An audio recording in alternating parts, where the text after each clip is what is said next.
నమస్తే, very good morning. Welcome to Magadha news. నేను SS Lakshmi.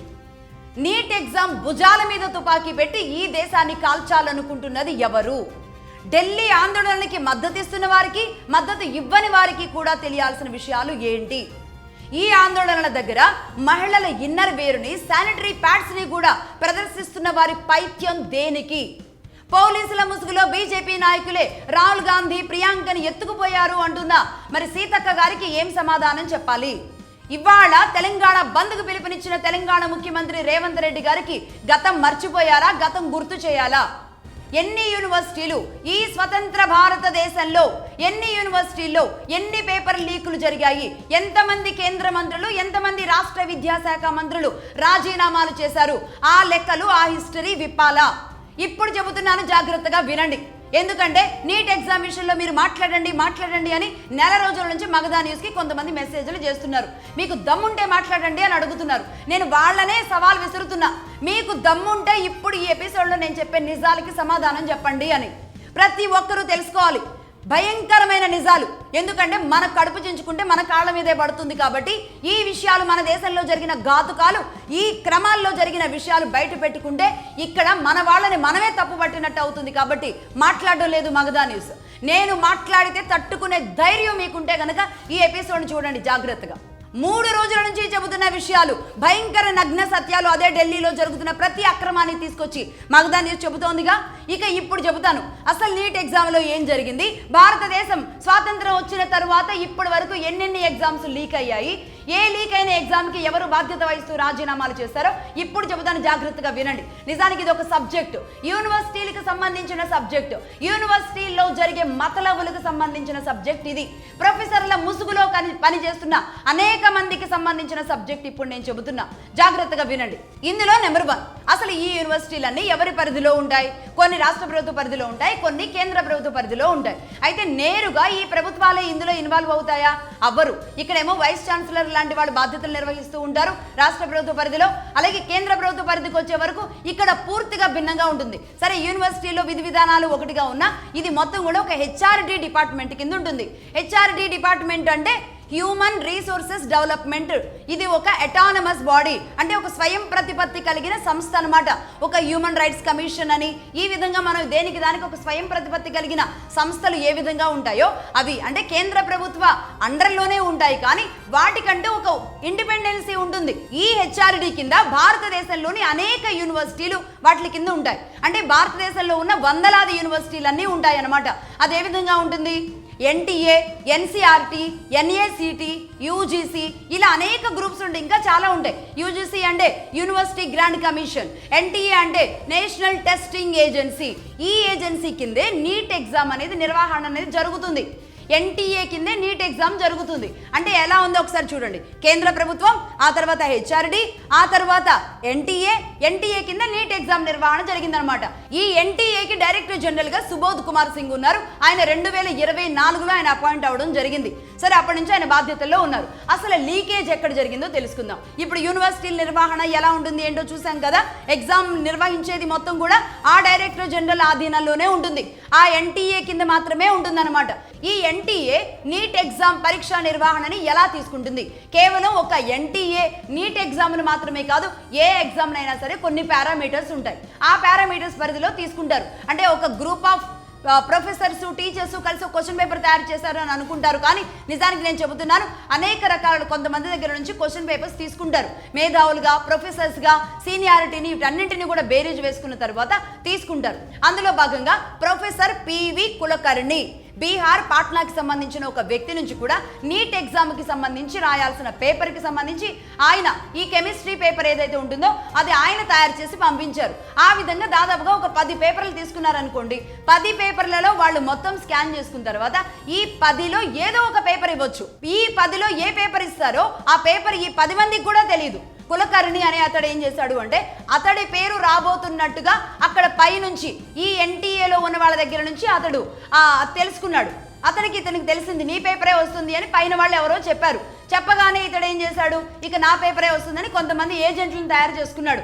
Bihar, Patna చుట్టుపక్కల ప్రాంతాలలో ఒక్కొక్క పేపర్కి ఒక్కొక్క రేటు పెడతామని చెప్పి తన పేపర్ని తానే అమ్ముకోవడానికి ఒక ప్రొఫెసర్ తెగబడ్డాడు. ఈ కుట్ర అంతటికి కారణం అక్కడే జరిగింది. ఇక అక్కడి నుంచి కొంతమంది ఏజెంట్లను పెట్టుకొని ఈ పేపర్ నమ్మడం మొదలు పెట్టాడు. చాలా కోచింగ్ సెంటర్లకి ఈ పేపర్ వెళ్ళింది. ఈ విధంగా కొన్ని కోచింగ్ సెంటర్ని అప్రోచ్ అయ్యారు, కొంతమంది పేరెంట్స్ని కూడా అప్రోచ్ అయ్యారు. కోచింగ్ సెంటర్లు తీసుకున్నాయి, ఆ డబ్బు వీళ్ళకి కట్టేశాయి, వాళ్ళ స్టూడెంట్స్కి ఆ క్వశ్చన్ పేపర్ మీదే ప్రిపేర్ చేయించడం ఒకవైపు జరుగుతుంది. అలాగే పేరెంట్స్ని కూడా అప్రోచ్ అయ్యారు. ఏ స్థాయిలో కొన్నారు అంటే ఈ కోచింగ్ సెంటర్లు దాదాపుగా ₹1,00,00,000 కొంటే ఒక్కొక్క పేపర్ని ఇక్కడ పేరెంట్స్ కొంతమంది 40 లక్షలు 50 లక్షలు కూడా కొన్నారు. ఎందుకు అంత పెట్టారు ఒక్క పేపర్ కానీ మీకు డౌట్ రావచ్చు. నేను ఇప్పుడు చెబుతున్నాను వినండి, చాలా మందికి తెలియని విషయం. ఈ మెడికల్ సీట్ మతలబులో సీట్ రాలేదు అంటే గనక ఈ ప్రైవేట్ కాలేజెస్ ఫీజుల కంటే కూడా డబుల్ కట్టి తీసుకోవాల్సి వస్తుంది. ఇది రాష్ట్రాలలో జరిగే ఒక దందా, ఓపెన్ దందా. నిజం చెప్పాలి అంటే రాష్ట్ర ప్రభుత్వం అండర్లో ఉన్న ఇక్కడ ఉన్న ప్రైవేట్ కాలేజెస్లో ఇష్టం వచ్చినట్టుగా ₹1,00,00,000 దగ్గర నుంచి మొదలు పెడితే 5 కోట్ల వరకు ఉంటాయన్నమాట సీట్లు.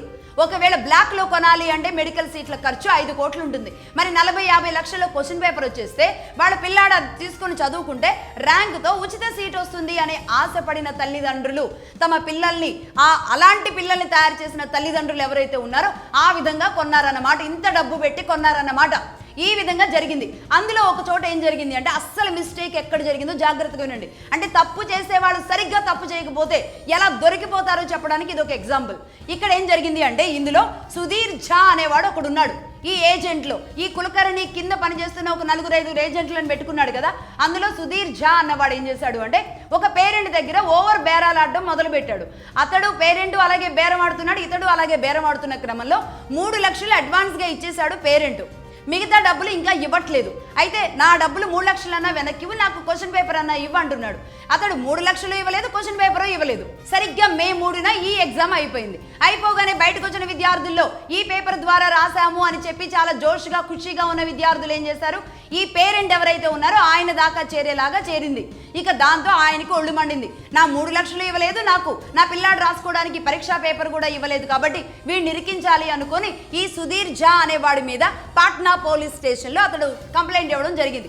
దీని మీద ఇమీడియట్లీ అక్కడున్న పోలీసులు కూడా ఎంక్వైరీ మొదలు పెట్టారు. నిజానికి ఈ ఎంక్వైరీ మొదలుపెట్టి నెక్స్ట్ డేనే అనేక ఎక్కడెక్కడ ఎగ్జామ్లు జరిగినాయో అక్కడ కూడా వెళ్లారు. ఇది కేవలం స్టేట్ లెవెల్దేనా, ఇది నిజమా అబద్ధమా అని వీళ్ళు ఎంక్వైరీ జరుపుతున్న క్రమంలోనే రిజల్ట్ కూడా కొన్నాళ్ళకి వచ్చేసాయి. రిజల్ట్ వచ్చిన తర్వాత చూస్తే దాదాపుగా 67 మంది టాప్ ర్యాంకర్స్ కనబడుతున్నారు. అది కూడా దగ్గర ఉన్న కొన్ని కోచింగ్ సెంటర్ల వాళ్లే అందులో ఉన్నట్టుగా తెలుస్తోంది ఎంక్వైరీ చేస్తే.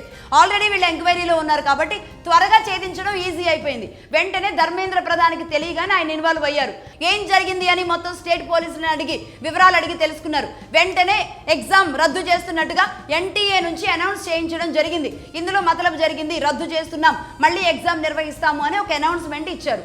దాంతో ఇక విద్యార్థులంతా కూడా ఏం అర్థం కాలేదు. రిజల్ట్ వచ్చి నెక్స్ట్ డేనే రద్దు అవ్వడం అనేది నిజంగా ఖచ్చితంగానే షాక్కి గురవుతారు. ఎందుకంటే 67 మంది విద్యార్థులు టాప్లో రావడం అంటే మామూలు విషయం కాదు. మరి ఖచ్చితంగా రద్దు చేయమనే డిమాండ్ చేస్తారు ఎవరైనా సరే.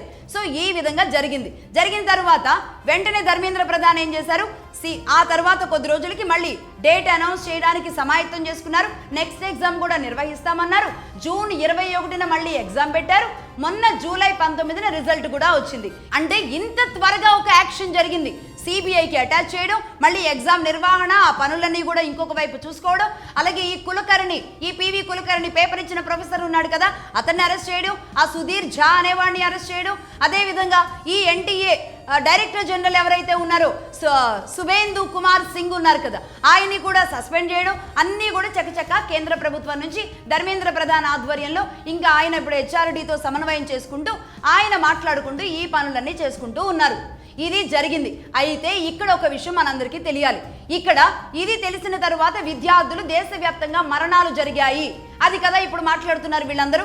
ఎన్ని మరణాలు జరిగాయి, ఏ రాష్ట్రాల్లో జరిగాయి, తెలంగాణలో జరిగాయా, ఆంధ్రాలో జరిగాయా? మనకు తెలిసి ఈ రాష్ట్రాల్లో ఎక్కడైనా ఈ నీట్ ఎగ్జామ్ ఎంతమంది రాశారు, మరణాలు జరిగాయా, ఏ రాష్ట్రంలో జరిగాయి? నేను ఇప్పుడు చెబుతున్నాను చూడండి. ఈ మరణాల లెక్కల్ని ఎంత దారుణంగా దరిద్రంగా వాడతారు ఇప్పుడు చెబుతాను వినండి. నిజానికి మొత్తం దేశవ్యాప్తంగా జరిగిన మరణాలు 4 మరణాలు జరిగాయి. అందులో 2 మరణాలు బీహార్ ప్రాంతంలో పాట్నాకి చెందిన ప్రాంతంలోనే జరిగాయి. ఎందుకంటే అక్కడ ఆ తల్లిదండ్రులు దాదాపుగా 40 లక్షలు పెట్టి ఆ పేపర్ని కొన్నారు. ఆ ఇద్దరు విద్యార్థుల తల్లిదండ్రులు చెప్పిన విషయాలే ఇవి. 40 లక్షలు పెట్టి పేపర్ కొన్నారు అంటే అటు డబ్బులు పోయాయని ఇటు మళ్ళీ రద్దు అయింది కాబట్టి ఇటు డబ్బులు పోయినట్టే ఆ డబ్బులు ఖచ్చితంగా వెనక్కి రావు. ఆ 40 lakhs అనేది వెనక్కి వచ్చే అవకాశాలు ఉండవు అని భావించి నెక్స్ట్ మళ్ళీ ఎగ్జామ్ రాయలేము అని భావించి సూసైడ్ చేసుకునే వాళ్ళు 2 విద్యార్థులు. ఇక మిగతా విద్యార్థులు ఖచ్చితంగా ఎంతమంది విద్యార్థుల మరణాలు మనం చూస్తూ ఉంటాం. ఏదైనా చిన్న ఇది జరిగినప్పుడే మానసికంగా అల్లాడిపోతున్న విద్యార్థులు కొంతమంది ఎంతమంది ఉన్నారు, ఎన్ని కాలేజెస్లో ఎన్ని యూనివర్సిటీస్లో మనం ప్రతిరోజు చూస్తుండటల్లా. ఆ విధంగానే మరొక 2 విద్యార్థులు కూడా మరణించారు. నిజానికి ఏ విద్యార్థి మరణం కూడా శ్రేయస్కరం కాదు. అంటే విద్యార్థులలో మానసిక పరిపక్వత, వాళ్ళ మెంటల్ స్టెబిలిటీ అనేది చాలా స్ట్రాంగ్గా ఉండాలి. కానీ అలా లేని కారణంగా మరో 2 మరణించడం అనేది ఈ భారతదేశం కోల్పోయిన విద్యార్థులు, ఇది వాస్తవం, ఇది జరిగింది.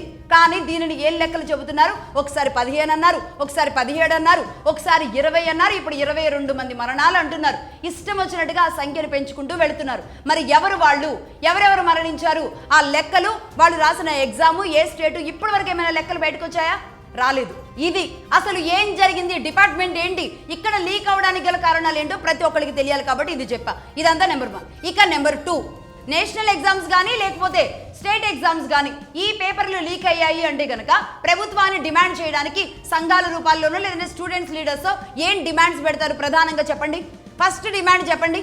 ఫస్ట్ మళ్ళీ త్వరగా పరీక్ష నిర్వహించాలి అని పెడతారు. ఎందుకంటే విద్యార్థులు అప్పటి వరకు చదివి ఉన్నది వాళ్ళు మైండ్ చేంజ్ అవ్వకూడదు కాబట్టి వెంటనే వాళ్ళు ఎగ్జామ్ రాయడానికి ఫస్ట్ డిమాండ్ ఏముంటుంది, ఎగ్జామ్ నిర్వహణ త్వరగా జరపాలి అని ఉంటుంది. వాళ్ళు జరిపేశారు. ఆ మాట అడగకుండానే వాళ్ళు ఎగ్జామ్ నిర్వహణ జరిపారు. అలాగే సిబిఐ ఎంక్వైరీకి ఇవ్వాల్సిందే అనే డిమాండ్ సెకండ్ ఉంటుంది. ఎందుకంటే నేరం ఎవడు చేశాడో బయటికి రావాలి కాబట్టి. అది కూడా వీళ్ళు డిమాండ్ పెట్టకముందే వాళ్ళు సిబిఐకి ఆల్రెడీ ఇచ్చేశారు. అలాగే ఇందులో తప్పెవరిది ఉందో వాడిని అరెస్ట్ చేయాల్సిందే అంటారు. ఆ అరెస్టులు కూడా జరిగాయి. అలాగే ఈ డిపార్ట్మెంట్ హెడ్ రాజీనామా చేయాలి అంటారు. అలాగే అసలు వీళ్ళు ఆ మాట కూడా అనకముందే ఏకంగా ఎన్టీఏ డైరెక్టర్ జనరల్నే రాజీనామా చేయించేశారు. అయిపోయింది అక్కడ కూడా. ఇంకా ఏముంది అడగడానికి, ఏమీ లేదు. అంటే నిజానికి అడగాల్సిన డిమాండ్లు ఏవైతే ఉంటాయో అవి వీళ్ళు అడక్క ముందే కేంద్ర ప్రభుత్వం అన్ని చకచకా చేసుకుంటూ వెళ్ళిన తర్వాత ఇక వీళ్ళు ఈ అస్త్రాన్ని పట్టుకొని ముందుకు వెళ్ళాలి కాబట్టి ఇంకా ఏం చేస్తున్నారు, ప్రధాని రాజీనామా టు ప్రధాని రాజీనామా దాకా వచ్చారు. ఫస్ట్ ఏమో ధర్మేంద్ర ప్రధాన్ రాజీనామా అన్నారు. ఇప్పుడేమో ప్రధాని రాజీనామా అంటున్నారు. ప్రధాన్ టు ప్రధాని దాకా చేరుకుందన్నమాట. అంటే వాళ్ళకు కూడా క్లారిటీ లేదు. ఎంత క్లారిటీ లేకుండా వీళ్ళు చేస్తున్నారో నేను చెబుతాను. ఇప్పుడు చూడండి, ఇది చూపించడానికేమో నీట్ ఎగ్జామ్ అంటున్నారు కదా, మరి ఇక్కడికి ఈ సోనం వాంగ్చుక్ ఎందుకు వచ్చాడు? సోనం వాంగ్చుక్ అప్పటికప్పుడే వచ్చి తాను హంగర్ స్ట్రైక్ చేయాల్సిన అవసరం ఏంటి? ఇతడితో పాటు ఇదే జమ్మూ కాశ్మీర్ నుంచి గిరిజనుల రూపంలో పాదయాత్రగా రావడం ఏంటి? ఇక పంజాబ్ రైతుల ముసుగులో వచ్చిన ఆప్ కార్యకర్తలు ఎందుకు వచ్చారు? అలాగే ఈ ఖలిస్తాన్ ఉగ్రవాద మూక అందులో ఎందుకున్నారు? వెస్ట్ బెంగాల్ ఢిల్లీలో ఉన్న ఈ రోహింగ్యా మూకలంతా ఎందుకు అందులో ఉన్నారు? ఇది నీట్ అని, కాక్రోచుల ఉద్యమం అని, ఇందులో మొత్తం భారతదేశ పేద విద్యార్థులు ఉన్నారు అని చూపిస్తున్నది ఏదైతే ఉందో అదంతా కూడా అబద్ధం. అమాయకులు, పాపం, వాళ్ళంతా కూడా మాల్ న్యూట్రిషన్ కిడ్స్ అని ఈ ప్రకాష్ రాజ్ మాట్లాడుతున్న ఓవర్ యాక్షన్ ఉంది చూడండి. అమాయకంగా నటిస్తున్న ఈ విలన్ ఓవర్ యాక్షన్ ఉంది చూడండి. చూస్తుంటేనే అసహ్యం వేస్తుంది. ఇతడు వాళ్ళు మాల్ న్యూట్రిషన్ కిడ్స్ అండి, వాళ్ళు బలంగా కూడా లేరు అని చెబుతున్నారు. నిజానికి నేను చెబుతున్నా ఇప్పుడు ఎవడెవడు అక్కడ ఎంతెంత బలంగా ఉన్నాడో, నిజమైన అమాయక విద్యార్థులు ఎంతమంది ఉన్నారో మొత్తం లెక్కలు బయటకు వస్తున్నాయి. ఆ లెక్కలు కడుతున్నారు. ఇన్ని రోజులు వాళ్ళని అక్కడ కూర్చొని ఇచ్చారు అంటే వాళ్ళని వదిలేయడానికి కాదు. ఇప్పుడు తీస్తున్నారు చూడండి. ఇప్పుడు నేను ప్లే చేస్తాను చూడండి. ఎవరెవరు వాళ్ళు మీరే చెప్పండి. అసలు నేనేం మాట్లాడను. ఆ వీడియోలు కొన్ని వచ్చాయి, ఆ వీడియోలు ప్లే చేస్తాను, ఒకసారి చూడండి. Bhagwan Ram Mandir or whatever the fuck isme, but it's just people don't know ki Bhagwan Ram Mandir or whatever the fuck isme, but it's just people don't know ki politics. कब हुआ था paper leak? अभी कुछ दिन पहले। कहाँ पर? NEET का फुल फॉर्म क्या? मैं वहाँ तक नहीं पढ़ा हूँ। कब हुआ था पेपर लीक? अभी कुछ दिन पहले। कहाँ पर? नीट का फुल फॉर्म क्या? मैं वहाँ तक नहीं पढ़ा हूँ।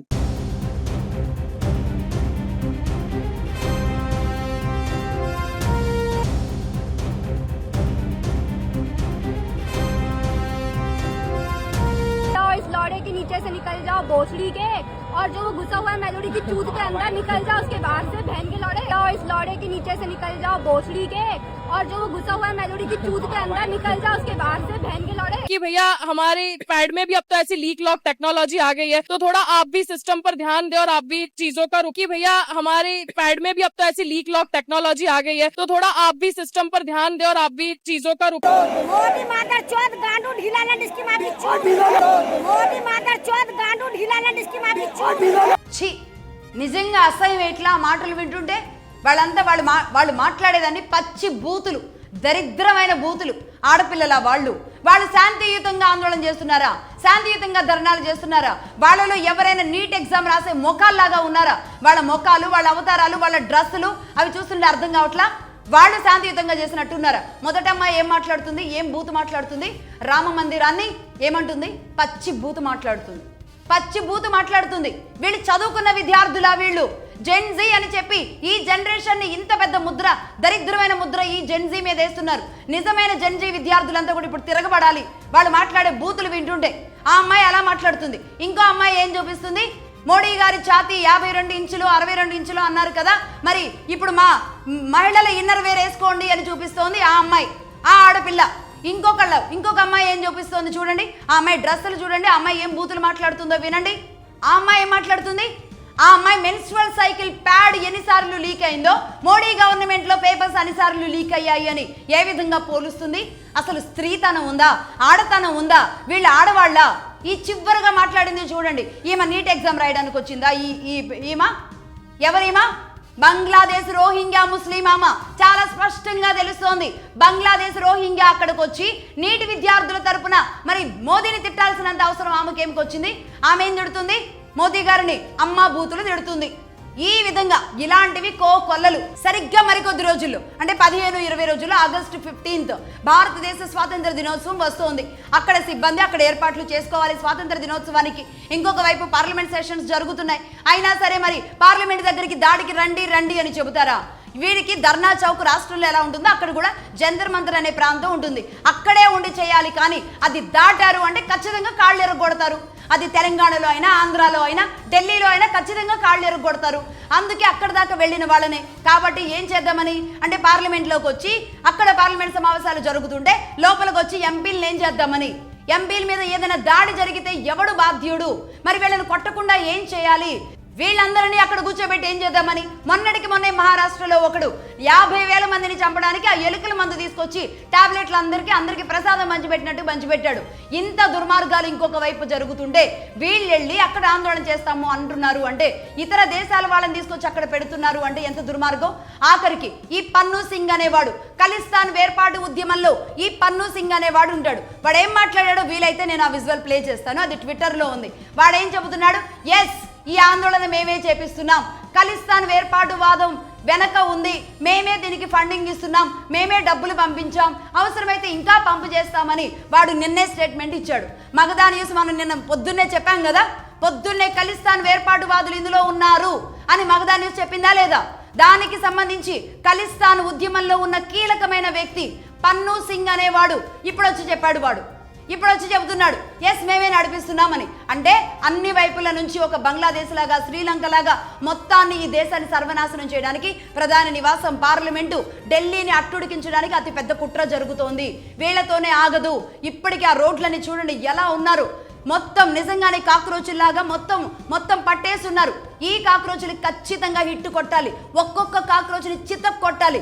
మళ్ళీ బతకకుండా చేయాలి. అంటే పిల్లల్ని కాదు, ఈ బయట దేశాల నుంచి వచ్చిన వాళ్ళు మళ్ళీ మన దేశంలో అడుగు పెట్టాలంటే గడగడలాడేలాగా చేయాలి. ఇప్పుడు నేను ఒకటి సూటిగా అడుగుతున్నాను, చెప్పండి. ధైర్యం ఉంటే చెప్పండి. మీ గుండెల మీద చేయి వేసుకుని మీరు నమ్మే ఎవరైనా వ్యక్తుల మీద, మీరు నమ్మే భగవంతుడి మీద ఒట్టేసి మనస్ఫూర్తిగా గుండెల మీద చేసుకుని చెప్పండి, ఎవరెవరు ప్రొఫెసర్లు ఈ 2 తెలుగు రాష్ట్రాల్లో ఏ పనులు చేస్తూ ఉన్నారు, ఏ యూనివర్సిటీలో వైస్ ఛాన్సలర్లు ఆ యూనివర్సిటీలో ఉన్న ఉద్యోగాలు అమ్ముకోకుండా ఉన్నారు, అసిస్టెంట్ ప్రొఫెసర్లు, అసోసియేట్ ప్రొఫెసర్లు, ఏ ఉద్యోగాలైనా సరే కనీసం 50% వాటా అంతా కూడా ఈ వైస్ ఛాన్సలర్ల జేబుల్లోకి వెళుతుందా లేదా? అక్కడున్న టీం తీసుకుంటున్నారా లేదా? ఇది పచ్చి నిజాలు, పచ్చి వాస్తవాలు. ఇది అందరికీ తెలుసు. అయినా ఎవరు మాట్లాడరు. నేను అడుగుతున్నా, ఈ వీళ్ళేమో ప్రొఫెసర్ల రూపంలో, ప్రొఫెసర్ల ముసుగుల్లో ఉన్న వాళ్ళు గవర్నమెంట్ ఇచ్చే జీతాలు 4-5 లక్షలు తీసుకుంటారు. కనీసం వీళ్ళకి 3, 4, 5 లక్షలు ఉన్నాయి వీళ్ళ జీతాలు. మళ్ళీ ఇది కాకుండా గెస్ట్ లెక్చరర్గా వెళ్ళినందుకు, ఇంకెక్కడికో కోచింగ్ సెంటర్కి వెళ్ళి చెప్పినందుకు మళ్ళీ ప్రైవేట్ ఫీజులు తీసుకుంటారు. ఈ ప్రొఫెసర్ల మేధావుల ముసుగుల్లో ఉన్న ఏ ప్రొఫెసర్ అయినా సరే నేను స్ట్రైట్గా అడుగుతున్నా, మీరు గుర్తెచ్చుకోండి. ఈ ప్రొఫెసర్ అని పేరు పెట్టుకొని రోజు మనకు కనిపించే ఎంతమంది ప్రొఫెసర్లు ఉన్నారో వాళ్ళందరినీ గుర్తెచ్చుకోండి. ఎవరైనా సరే పేద విద్యార్థులకి ఎప్పుడైనా పాఠాలు చెప్పారా? వీళ్ళ నాలుక అరిగిపోతుందని, వీళ్ళ నోరు అరిగిపోతుందని డబ్బులు ఇవ్వండి, వీళ్ళ నోట్ల నుంచి మాట రాదు. ఎక్కడైనా సరే డబ్బులు రావాలి, ప్రతి దానికి డబ్బులు లెక్కే ఉండాలి. డబ్బు డబ్బు డబ్బు పడి తెచ్చే ప్రొఫెసర్లు వీళ్ళు విద్యార్థుల కోసం ఆలోచిస్తున్నారు. ఈ రోజు విద్యార్థులకు అన్యాయం జరుగుతుందని ఆలోచిస్తున్నారు. ఈ రోజు ఇన్నేళ్ల పాటు గవర్నమెంట్ల దగ్గర, విద్యార్థుల దగ్గర, కోచింగ్ సెంటర్ల దగ్గర లక్షలు వీళ్ళు తిన్నది పందికొక్కుల్లాగా తిన్నది మాత్రం ఎవరికి కనిపించట్లేదు. అదే విధంగా స్టూడెంట్స్ విషయంలో కూడా పిహెచ్డి సీట్ ఇవ్వాలన్నా, పీజీ సీట్ ఇవ్వాలన్నా యూనివర్సిటీలో ఏళ్ల తరబడి ఎంత వయసు మీద పడుతున్నా అక్కడి విద్యార్థుల్లాగా, అక్కడి స్కాలర్స్ లాగా పడి ఉండేలాగా చేయడానికి జేఎన్యూ దగ్గర నుంచి మొదలు పెడితే రాష్ట్రాలలో ఉన్న ప్రతి యూనివర్సిటీలో కూడా ఇలాంటి అడ్డగోలు వ్యాపారం నడుస్తుందా లేదా? అటు స్టూడెంట్స్తో, ఇటు వైస్ ఛాన్సలర్లతో, అటు ప్రొఫెసర్లతో అందరూ కలిసి యూనివర్సిటీలో పడి ఏం చేస్తున్నారు? వ్యాపారాలు చేస్తున్నారు. విద్యా వ్యాపారాలు, ప్రైవేట్ సంస్థలని మాట్లాడుతుంటారు కదా. ఈ యూనివర్సిటీలో జరిగేది కూడా ఏం తక్కువ కాదు. ఇది వాస్తవం, ఇది నిజం. ఆఖరికి ఇంటర్నల్స్ ఎగ్జాములు రాయకుండా కూడా డబ్బులు తీసుకొని ఆ పేపర్లు కూడా వాళ్లే రాసుకొని ఇచ్చేసేలాంటి గనులు మన రాష్ట్రాల్లో లేరనుకుంటున్నారా? రండి, కెమెరా తీసుకొని వెళదాం రండి, లేదంటే ప్రతి యూనివర్సిటీలో కెమెరా పెడదాం రండి, చూద్దాం. ఇది ఇంత అన్యాయం, ఇంత దారుణాలు జరుగుతున్నాయి అని తెలిసినా సరే నీట్ ఎగ్జామ్ విషయంలో మాత్రం ఇక్కడ ఏదో జరిగిపోయింది అని ఈ ప్రొఫెసర్ లాంటి వాళ్ళు మాట్లాడుతున్నారు చూడండి. ఇది వింటుంటే ఇంకా అసహ్యం వేస్తుంది. కేవలం వీళ్ళందరి ఎజెండా ఒకటే, రాహుల్ గాంధీ అనే విద్యార్థి భవిష్యత్తును సెట్ చేయడానికి ఈ భారతదేశంలో ఉన్న కొంతమంది విద్యార్థుల భవిష్యత్తుని నాశనం చేస్తున్నారు. రాసి పెట్టుకోండి, కేవలం ఒక రాహుల్ గాంధీ 52 సంవత్సరాలు, మరి ఆ 52 ఏళ్ల విద్యార్థి భవిష్యత్తు బాగు చేయడానికి భారతదేశంలో ఉన్న విద్యార్థుల భవిష్యత్తుని నాశనం చేస్తున్నారు చాలా మంది కూర్చొని పని కట్టుకొని. ఈ నీట్ ఎగ్జామ్ లీక్ కారణంగానే తెలంగాణ ముఖ్యమంత్రి తెలంగాణలో బంద్కు పిలుపునిచ్చారు. కాబట్టి రేవంత్ రెడ్డి గారికి నేను ఒకసారి గతం గుర్తు చేయాలనుకుంటున్నా. అందులో 1991 జూన్ 9న ఏం జరిగింది? పివి నరసింహారావు గారు ప్రధానమంత్రిగా ఉన్న సమయంలో UPSC main paper, civils main paper prelims leak అయింది. అది లీక్ అయితే ఎప్పుడు పెట్టారు ఎగ్జామ్? సెప్టెంబర్ మళ్ళీ 29వ తారీఖున ఎగ్జామ్ పెట్టాల్సి వచ్చింది. అంటే దాదాపుగా ఒక 4-5 నెలల తర్వాత ఎగ్జామ్ పెట్టడం అంటే మరి ఏం జరుగుతుంది? ఆనాడు ప్రతిపక్షాలు ఎవరైనా ప్రశ్నించారా? మరి ఈనాడు ఇదే కాంగ్రెస్ పార్టీలో ముఖ్యమంత్రిగా ఉన్న రేవంత్ రెడ్డి గారు, ఆనాడు కాంగ్రెస్ పార్టీలో ప్రధానమంత్రిగా ఉన్న ఇదే తెలంగాణ నుంచి వెళ్ళిన పివి నరసింహారావు గారు రాజీనామా చేయాలని ఎవరైనా అడిగారా? ఎవరు అడగలేదు. కాబట్టి అసలు ఆ ప్రాబ్లం అనేది వాళ్ళకి రాలేదు. ఇది ఒకటి గుర్తు చేస్తున్నా. 91లో ఇదే కాంగ్రెస్ పార్టీకి సంబంధించి తెలంగాణతో కూడా లింకులు ఉన్నాయి కాబట్టి పివి నరసింహారావు గారు ప్రధానమంత్రిగా ఉన్న సమయాన్ని గుర్తు చేస్తున్నా. అలాగే రాష్ట్ర విభజన తరువాత 2014 నుంచి 2023 వరకు 16 సార్లు పేపర్ లీకులు జరిగాయి. 16 సార్లు పేపర్ లీకులు జరిగాయి. ఇప్పటికి ఈ రెండేళ్లలో కూడా పేపర్ లీకులు జరుగుతూనే వస్తున్నాయి. దానికి సంబంధించి యాక్షన్ తీసుకుంటూనే ఉన్నారు. సైలెంట్గా అది వెళ్ళిపోతూ ఉంది. ఇప్పటి వరకు అంటే ఆనాడు బీఆర్ఎస్ పార్టీ అధికారంలో ఉన్నప్పుడు 10 ఏళ్లలో 16 సార్లు ఇన్సిడెంట్ జరిగాయి. ఇప్పుడు కూడా దాదాపుగా 4 ఇన్సిడెంట్లు జరిగాయి. ఇదే తెలంగాణలో ఒక్కొక్కటి గుర్తు చేస్తాను చూడండి. 2017 Potti Sriramulu Telugu university PhD, MPhil ప్రవేశ పరీక్షలు ఏవైతే ఉన్నాయో అవి లీక్ అవ్వడం జరిగింది. ఆ తర్వాత 2023 టీఎస్పీఎస్సీ 15 రకాల పోటీ పరీక్షలన్నీ కూడా లీక్ అయ్యాయి. ఏమేమైనాయి అంటే గ్రూప్ 1 ప్రిలిమ్స్ దాదాపు 2,80,000 మంది విద్యార్థులు అక్కడ ఇబ్బందులు పడ్డారు. Assistant engineer, AE, civil mechanical ఈ ఎగ్జామ్ పేపర్ లీక్ అయింది. అసిస్టెంట్ ఎగ్జిక్యూటివ్ ఇంజనీర్ ఏడబ్ల్యూఈ ఇది కూడా లీక్ అయింది. అలాగే DAO divisional accounts officer exam leak అయింది. టౌన్ ప్లానింగ్ బిల్డింగ్ ఓవర్సీస్ అది లీక్ అయింది. అలాగే 10th క్లాస్ బోర్డు పరీక్షలు ఇది 2023, అలాగే రీసెంట్గా 2026లో కూడా ఈ లీక్ అనేది జరిగింది. దీని కారణంగానే చాలా చోట్ల 10th క్లాస్ మన బోర్డు ఎగ్జామ్స్ అనేది లేట్ అవ్వడం కూడా జరిగింది. ఈ లేట్ కారణంగా దీని వెనక ఎవరున్నారు అని వెంటనే త్వరగా తీసుకొని నిజామాబాద్, నల్గొండ జిల్లాలకు సంబంధించిన కొంతమంది టీచర్లను అరెస్ట్ చేయడం కూడా జరిగింది. మొన్ననే 2026 మొన్న జరిగిన ఎగ్జామ్స్లోనే జరిగింది 10th క్లాస్లోకి సంబంధించి. ఇదిలా ఉంది కదా. ఇంకా ఇప్పుడు చెబుతున్నాను, సరిగ్గా 3 నెలల క్రితమే ప్రొఫెసర్ జయశంకర్ హెల్త్ యూనివర్సిటీలో ఎందుకు అక్కడ ఎగ్జామ్ లేట్ అయ్యింది? సిఐడి వెంటనే అక్కడికి ఎందుకు ఫోన్ చేసింది, సిఐడి ఇన్ఫర్మేషన్ ఇవ్వడం ద్వారా ఎగ్జామ్ ఎందుకు లేట్ చేశారు, ఆ పేపర్ లీక్ అయింది అని తెలిసిన తర్వాత దాన్ని ఆలస్యం చేసి కావాలని ఆ తర్వాత పేపర్లన్నీ మార్చి ఎగ్జామ్ నడిపించాల్సి వచ్చిందా లేదా? ఇదే తెలంగాణలో జరిగిన ఇన్సిడెంట్సా కాదా? ఇది తెలంగాణలో. అదేవిధంగా పంజాబ్ నుంచి వచ్చారు కదా, ఆప్ తీసుకొచ్చిన కేజ్రీవాల్ రాష్ట్రం ఉంది కదా, ఆప్ 2022లో అధికారంలోకి వచ్చిన తర్వాత ఎన్ని పేపర్లు లీక్ జరిగిందో చెబుతాను వినండి. ఈ కేజ్రీవాల్ ఈ విద్యార్థులంతా పాపం అమాయకులు, నీటిలో ఇంత ఘోరాలు చేస్తారా, ప్రధాని రాజీనామా చేయాలని మాట్లాడుతున్న వాళ్ళు ఉన్నారు కదా.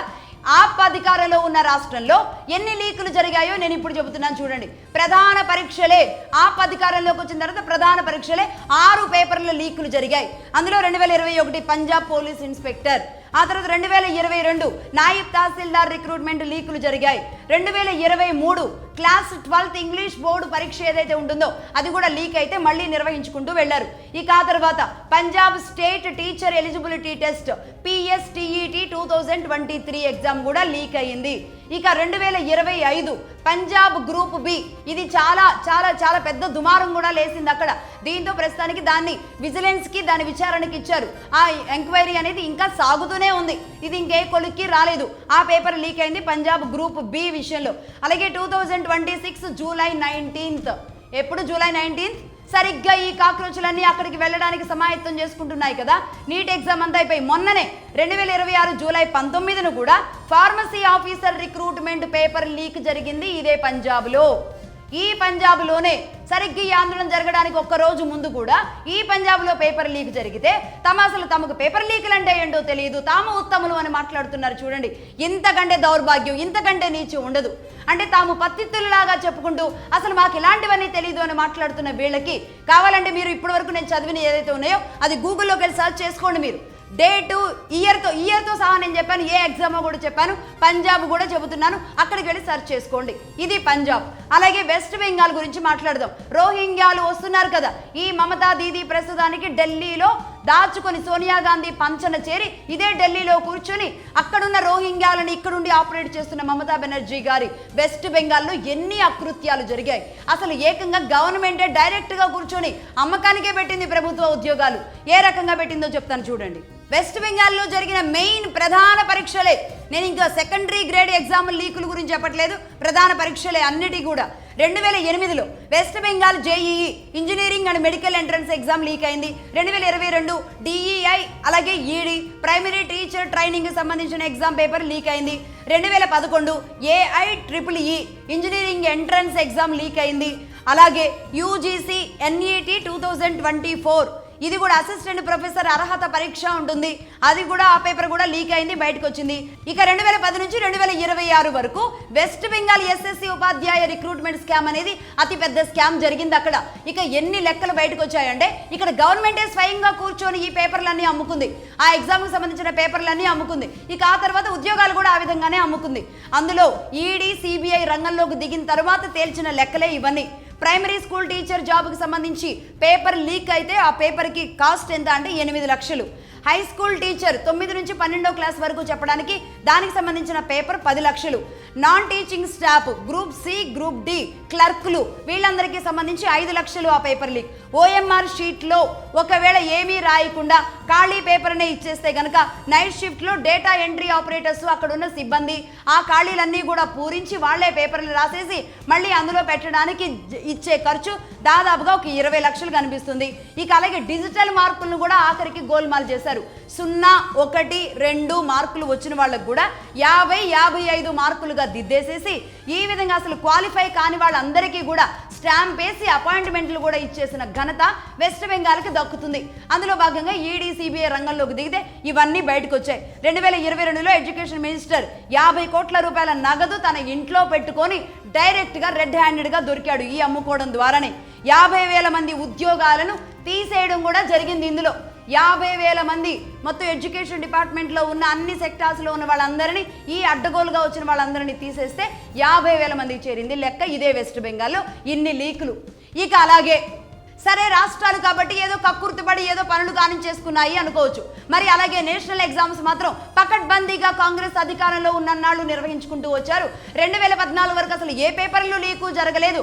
అసలు ఎగ్జామ్ లీక్ అంటే ఏంటో కాంగ్రెస్ నాయకులకు అసలు తెలియనే తెలియదు. ఆ లీక్ అనే దానికి స్పెల్లింగే తెలియదు అని మాట్లాడుతున్నారు కదా.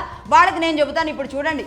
నిజానికి స్వాతంత్రం వచ్చిన తర్వాత 50వ దశకం, 60వ దశకం, 70వ దశకం, 80వ దశకం ఈ ప్రాంతాలలో కూడా పేపర్ లీకులు జరిగాయి. కానీ ఎక్కడ కూడా పబ్లిక్ డొమైన్లో కానీ ప్రభుత్వ డొమైన్లో కానీ ఎక్కడ దానికి సంబంధించిన ఆధారాలు లేకుండా క్లోజ్ చేసేశారు. ఫైల్ జస్ట్ క్లోజ్ చేశారు. ఇక ఆ తర్వాత 80 తర్వాత ఎప్పుడైతే టెక్నాలజీ బిల్డ్ అయిందో, టెక్నాలజీ డెవలప్ అవుతూ ముందుకు వచ్చిందో, ఇక అప్పటి నుంచి 90s నుంచి ఈ పేపర్ లీకుల అంశాలకు సంబంధించి అన్నీ కూడా బయటకు వస్తూ ఉన్నాయి. ఏ విధంగా పేపర్ లీకులు కూడా ఎంత స్పీడ్గా జరుగుతూ వచ్చాయి అంటే నిజానికి ఆ సమయంలో పేపర్ లీక్ అనేది అంత ఈజీగా స్కాన్ చేసేయడం, పంపించేయడం అనేది ఉండేది కాదు. అంటే ఒక చోటు నుంచి ఇంకో చోటుకి మనుషులు ట్రాన్స్ఫర్ చేసుకొని రాసుకొని ఏదేదో జరిగేది. అంటే ఇంత భారీ స్థాయిలో ఆనాడు జరిగేది కాదు. బట్ ఆ డీటెయిల్స్ కూడా ఈనాటికి లేవు. ఇది ఒక వాస్తవం. ఇక ఇప్పుడు చెబుతున్నాను చూడండి, నేషనల్ ఎగ్జామ్ పేపర్స్ ఎన్ని లీక్ అయ్యాయి, ఎప్పటి నుంచి తీసుకుందాం?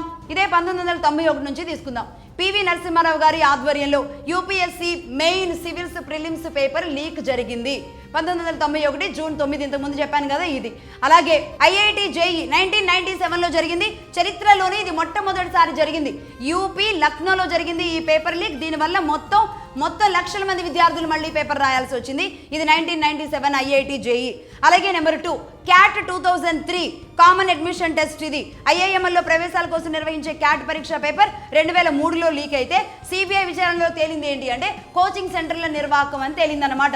ఇక నెంబర్ 4 సిబిఎస్ఈ 2006. ఇదేంటంటే వారణాసి బాంబు పేలుళ్ల నిందితుల కోసం హర్యానా పానిపట్టు పోలీసులంతా ఈ ఎంక్వైరీ ఈ సర్చింగ్ లో సోదాల్లో ఉండగా ఒక కారులో దొరికిన పేపర్లతో అదేంటి ఎగ్జామ్ ఇంకోవైపు జరుగుతుండే ఈ పేపర్లు ఇక్కడ ఉన్నాయని అనుమానం వచ్చి ఎంక్వైరీ చేస్తే ఇది పేపర్ లీక్ అని తెలిసిన తర్వాత ఇది బయటకు వచ్చిన తర్వాత ఆ ఎగ్జామ్ ఆపి మళ్ళీ రీ ఎగ్జామ్ నిర్వహించడం జరిగింది.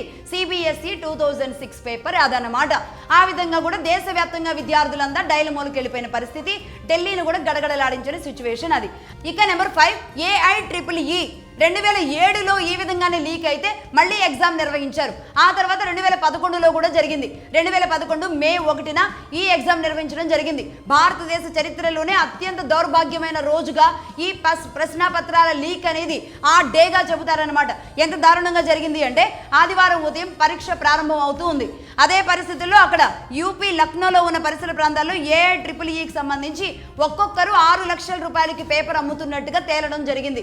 6 లక్షల రూపాయలకి పేపర్ కొంటున్నట్టు అమ్ముతున్నట్టు ఈ పోలీసులు టాస్క్ ఫోర్స్ పోలీసులకి ఇది డౌట్ వచ్చిన తర్వాత ఇదంతా బయటకు తీస్తే ఇక ఆ ఎగ్జామ్ని అప్పటికప్పుడే ఆపేసి అప్పటికే విద్యార్థులు చేరుకున్నారు కాబట్టి వాళ్ళని ఇంటికి పంపించలేక 9:30కి ప్రారంభం కావాల్సిన పరీక్ష 12 గంటల వరకు ప్రారంభం అవ్వాల్సి వచ్చింది.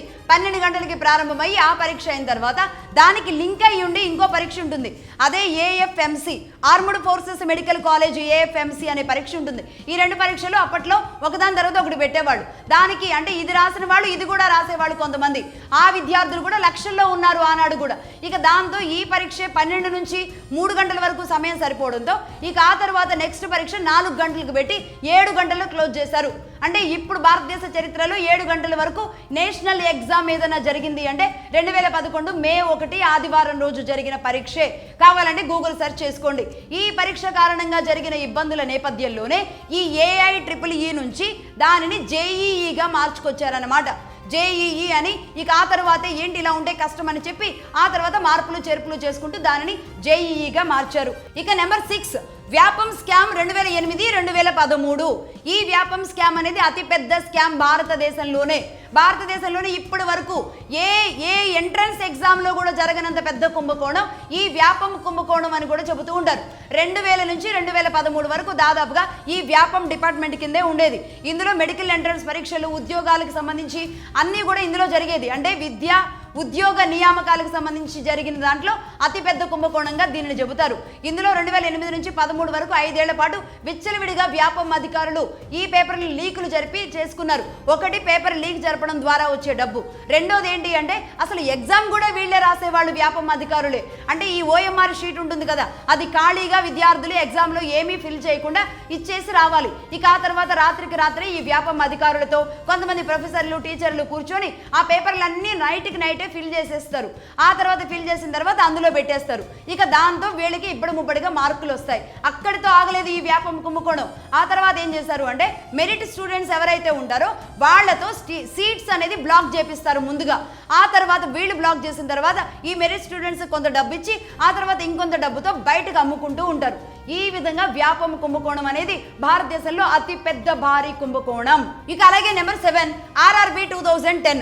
ఆర్ఆర్బి 2010 అనేది రైల్వే రిక్రూట్మెంట్ బోర్డు ఆర్ఆర్బి 2010 అనేది అసిస్టెంట్ లోకో పైలట్ పరీక్ష కోసం ఎగ్జామ్ నిర్వహించి ఆ పేపర్ లీకులు జరపడం ద్వారా కోట్ల రూపాయల డబ్బుని ఆర్జించారు అని తెలియడంతో ఆ పేపర్ని రద్దు చేసి మళ్ళీ రీ ఎగ్జామ్ కండక్ట్ చేయడం జరిగింది. ఆ సమయంలో రైల్వే రిక్రూట్మెంట్ బోర్డు చైర్మన్ కూడా అరెస్ట్ చేయడం జరిగింది. ఇక నెంబర్ 8 ఏఐఐఎంఎస్ ఎంట్రన్స్ 2012 అంటే ఎయిమ్స్ ఎంట్రన్స్ 2012. ఢిల్లీలో ఉన్న ఎయిమ్స్ మెడికల్ కాలేజ్ ఉంది కదా, దీనికి సంబంధించిన ఎంట్రన్స్ ఎగ్జామ్ జరుగుతుంటే అందులో జరిగిన అవకతవకలు పేపర్ లీక్లు అటన్నిటి కారణంగా 2012లో జరిగిన ఎగ్జామ్ని క్యాన్సిల్ చేసి మళ్ళీ రీ ఎగ్జామ్ జరపడం జరిగింది. దానిని ఏకంగా సిబిఐ విచారణకు కూడా ఇచ్చారు. అందులో భాగంగా కొంతమంది నిందితులు ఎవరైతే ఈ పేపర్ లీక్ జరిపారో ప్రింట్ల దగ్గర ఏ విధంగా జరుపుకుంటూ వచ్చారో, లేదంటే అక్కడ ఉన్న స్టాఫ్ కానీ లేదంటే రిజిస్ట్రార్లు కానీ అక్కడ ఉన్న ఆఫీసర్ వాళ్ళకి సంబంధించిన వాళ్ళు ఎవరెవరైతే ఈ పేపర్ లీకులు చేశారో వాళ్ళందరినీ అరెస్ట్ చేయడం జరిగింది 2012 ఎయిమ్స్కి సంబంధించి.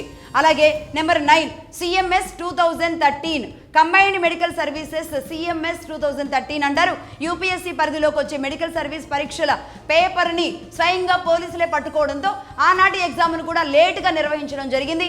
ఇది 2013లో. ఇది ఇన్నిసార్లు పేపర్ లీకులు జరిగాయి, ఇన్ని రకాలుగా జరిగాయి. కేవలం నేను చెప్పింది కొన్ని రాష్ట్రాలే, కొన్ని విషయాలు మాత్రమే, మెయిన్ విషయాలు మాత్రమే, ఇంకా లోతుకు వెళ్ళలేదు. ఇందులో తెలంగాణ కావచ్చు, లేదంటే వెస్ట్ బెంగాల్ కావచ్చు, లేదు అంటే అక్కడ పంజాబ్ కావచ్చు, జాతీయ స్థాయి పరీక్షలు కావచ్చు, ఇన్ని రకాలుగా ఈ విధంగా లీకులు జరుగుతూనే వచ్చాయి.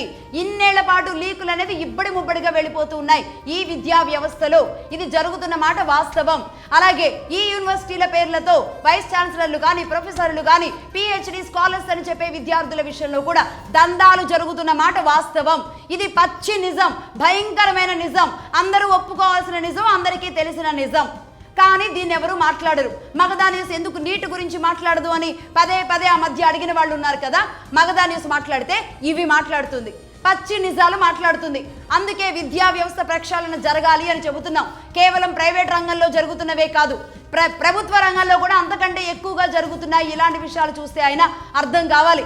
ఈ రోజు మాత్రమే నీట్ ఎగ్జామ్ విషయంలో మాత్రమే ధర్మేంద్ర ప్రధాన్ రాజీనామా చేయాలి అని మాట్లాడుతున్న వాళ్ళు ఎవరైతే ఉన్నారో, అంటే తమకు అసలు ఈ తప్పులే తెలియనట్టుగా, అసలు పేపర్ లీక్ అంటేనే అర్థం తెలియనట్టుగా మాట్లాడుతున్న వాళ్ళకి మరి ఇన్ని జరిగితే మరి వీళ్ళెందుకు కళ్ళు చెవులు మూసుకొని కూర్చున్నారు? వీళ్ళెందుకు కళ్ళు చెవులు మూసుకొని కూర్చున్నారు? నోటికి మాత్రమే ఎందుకు పని చెబుతున్నారు? ఎంత దుర్మార్గం ఆలోచించండి. ఇప్పుడు నేను చెబుతున్నాను, మొత్తం ఇన్ని పేపర్ లీకులు జరిగినాయి కదా, కేవలం ఈ రాష్ట్రాలే కాదు, భారతదేశంలోని అన్ని రాష్ట్రాల్లో కూడా ఈ విధంగానే జరిగింది. అయితే ఏనాడైనా ఆ రాష్ట్ర విద్యాశాఖ మంత్రులు కానీ, ఆ రాష్ట్ర సీఎంలు కానీ, అలాగే దేశానికి నేషనల్ విద్యాశాఖ మంత్రి కానీ, ప్రధానమంత్రులు కానీ ఎప్పుడైనా రాజీనామా చేసిన దాఖలాలు ఇప్పటి వరకు ఉన్నాయా? ఇన్ని లీకులు జరిగినాయి కదా, ఎవరైనా రాజీనామా చేయాలని ఎవరైనా డిమాండ్ చేయడం కానీ, ఎవరైనా రాజీనామా చేయడం కానీ జరిగిందా? జరగలేదు. ఎక్కడా కూడా డిమాండ్స్ జరగలేదు, రాష్ట్రంలో ఆ విధంగా జరిగింది. నిజానికి జిఎంసి బాలయోగి గారు తన రాజీనామాతో తాను సిద్ధమై ఇదే ఉమ్మడి ఆంధ్రప్రదేశ్లో బయటికి రావడం జరిగింది. ఇప్పటి వరకు ఎవ్వరూ కూడా ఏ విద్యాశాఖ మంత్రి రాజీనామాకి ఎవరు డిమాండ్ చేయలేదు, ఎవరు రాజీనామా చేయలేదు. నిజానికి తప్పులు అనేవి ఆ నెక్స్ట్ స్టేజ్లో జరుగుతూ ఉంటాయి. అది కట్టడి చేయడానికి పని చేయాలి, వ్యవస్థని ఆ విధంగా నిర్మాణం చేయాలి. ఇప్పుడు అర్థం చేసుకోండి, నీట్ అనే దాన్ని అడ్డం పెట్టుకొని నీట్ భుజాల మీద తుపాకీలు పెట్టి ఈ భారతదేశాన్ని ధ్వంసం చేయడానికి రోహింగ్యాలను, ఖలిస్తాన్ ఉగ్రవాదుల్ని, ఈ విధంగా అనేక మూకలందరినీ తీసుకొచ్చి విచ్చలవిడిగా దేశ రాజధాని ఢిల్లీలో కూర్చొని వాళ్ళు ఈ స్వైర విహారం చేస్తుంటే వాళ్ళందరికీ ఇక్కడున్న ఈ ఎర్ర జర్నలిస్టులు, సోకాళ్ళు మేధావుల ముసుగులు, ఈ ప్రకాష్ రాజు ఇలాంటి వాళ్ళు, రాహుల్ గాంధీ, ప్రియాంక ఖర్గే, కేజ్రీవాల్ ఇలాంటి వాళ్ళందరూ మద్దతు ఇస్తుంటే ఇది ఏంటి? దేశ ద్రోహులు ఎవరు? దేశ భక్తులు ఎవరు? ఎప్పుడు నీట్ ఎగ్జామ్లు ఏ ఎగ్జామ్లు కూడా లీక్ కానట్టుగా, ఇది మాత్రమే జరుగుతున్నట్టుగా నీట్ ఎగ్జామ్ని బూచుగా చూయించి వీళ్ళు చేస్తున్న ఆందోళనలకు కారణం ఏంటి? ఖలిస్తాన్ నుంచి ఆ పన్ను సింగ్ అనేవాడు ఎందుకు నేను పంపు చేస్తున్నాను డబ్బు, ఢిల్లీలో ఆందోళన జరగాల్సిందే అని ఎందుకు ఛాలెంజ్ చేస్తున్నాడు? ఒక్కసారి ఆలోచించండి ప్రతి ఒక్కరు. దేశం మీద కుట్ర జరుగుతుంది, ఇది కేవలం మోడీ మీదో ఇక్కడ ఉన్న ఎన్డీఏ గవర్నమెంట్ మీదో ఏ దేశంలో ఉన్న ప్రభుత్వాన్ని అస్థిరపరచడానికో మాత్రమే కాదు, దేశాన్ని వశపరచుకోవడానికి, దేశాన్ని తమ కంట్రోల్లో తెచ్చుకోవడానికి అతి పెద్ద భారీ కుట్ర జరుగుతోంది. ప్రతి ఒక్కరికి రిక్వెస్ట్ చేస్తున్నా, మగధా న్యూస్ ఈ సబ్జెక్ట్ తీసుకొచ్చి మీ ముందు ఇంత కష్టమైనా సరే పెట్టాను అంటే ప్రతి ఒక్కరికి కూడా ఈ సబ్జెక్ట్ అర్థం కావాలి. ఏం జరిగిందో, ఏం జరుగుతుందో, ఏం జరగబోతుందో తెలియాలి. కాబట్టి మీరే నిర్ణయాధికారులు కావాలి. అందుకే నేను ఇదంతా చెబుతున్నాను. That's all for now.